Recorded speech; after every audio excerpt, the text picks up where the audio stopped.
And welcome back to Hannity. He was once a supporter of President Obama, but not anymore. And my next guest is not mincing words when it comes to his critique of the commander-in-chief. Now, here's the backstory. Late last week, after a National Press Club conference on gun control, our friends over at the Daily Caller caught up with Harry Alford, the president and CEO of the National Black Chamber of Commerce, and they asked him what he thought about President Obama and his policies. Here is part of his response. He doesn't have a clue. He's never had a business. He's never had a real job. He doesn't understand how it all works. I mean, he's just, as you know, I don't really support him too well. And he knows it. And that's a badge of honor. Thank you so much. He's bad. He's bad. And I supported him. I voted for him first time around. I had hopes because he was black. Shame on me. He is not Adam Smith. He does not believe in capitalism the way our founding fathers did. He is very social, and it's getting borderline communist. And joining me now to help explain is the man you just heard from, Harry Alford, is the co-founder, president, and CEO of the National Black Chamber of Commerce. Sir, good to see you. Welcome back. Well, thanks, Hannity. Sean, please. I'm glad to be back. Well, we're glad to have you and actually have a discussion. We had a little fireworks at the beginning of the program. But let me ask you, you actually said something that caught my attention. Before we get to Obama, I voted for him the first time around. I had hope because he was black. Shame on me. What did you mean by that, sir? We were in such hopes that finally that black leader came around, and that he was tall and handsome and could speak so eloquently, and he was going to lead us and take us to a new level.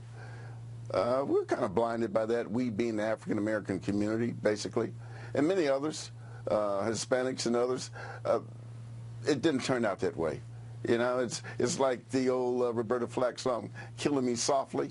You know, yeah. It wins me over, and then sweet talks me to my death if we don't watch it.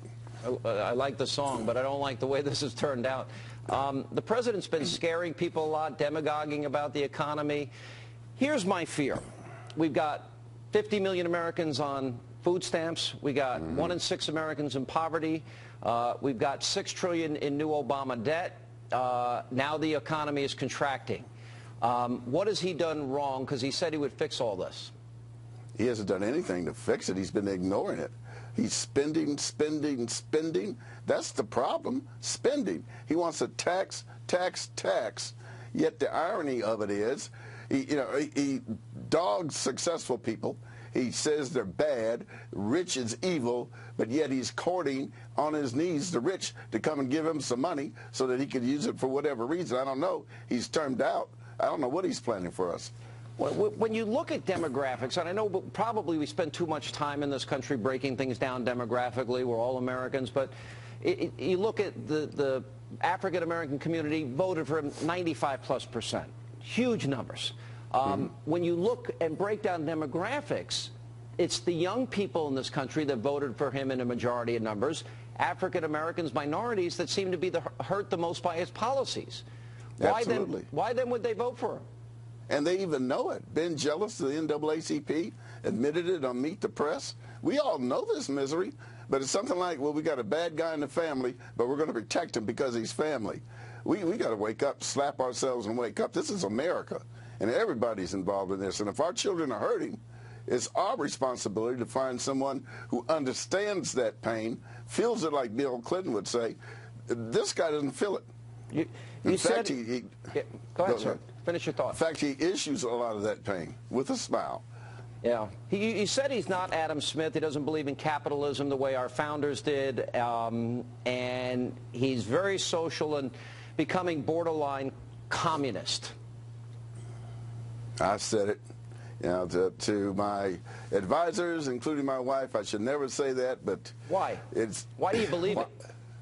Well, it's so anti-capitalistic. This distribution of wealth, that to me, that says it all. He wants to redistribute wealth, take money that was honestly earned and taxed by people who struggled and suffered and paid the price to win that money, or at least keep it. He wants to take it from them, give it to people who don't have to do a thing. It's the will of the state to oversee everyone. and for the unions to control the employees, and for the CEOs just to sit and be quiet while we take all we can and then tax the rest. To each according to his need, from each according to his ability. You know, the people that are working now in New York and California, they're paying over 60 cents of every dollar they make to the government, state, local, federal government, et cetera. You also said that he doesn't have a clue, he's never had a business, he's never had a real job. Why don't you think that the media in this country paid attention to the fact, still don't know what a community organizer is. Maybe you can help me out. I don't know what an Acorn guy is, except, you know, we see Acorn and what they're involved in the elections. Why do you think that the media ignores it and gives him a pass?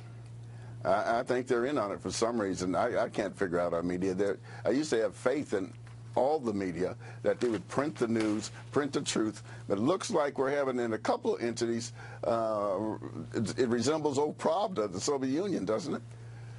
I will say this, there is a state-run media, and democracy, I would argue, sir, cannot function without a diligent media that does its job, and we don't have that in the country right now. We really don't, and meaning a mainstream media. Last thing about President Obama, and I just maybe give your thoughts. Why is it that he gets away with this fear-mongering? We're going to cut $85 billion out of a $3.6 trillion budget. He's already increased the budget 20%. We're just going to try and save the country from accumulating more debt. Why does he go through this whole fear-mongering over just a small cut after dramatic increases? Why do you think he's doing that? It's part of that divide and conquer. He's trying to bait and switch. The deal is we want a 3% reduction. 3%. 2.4. That's peanuts. You can do that.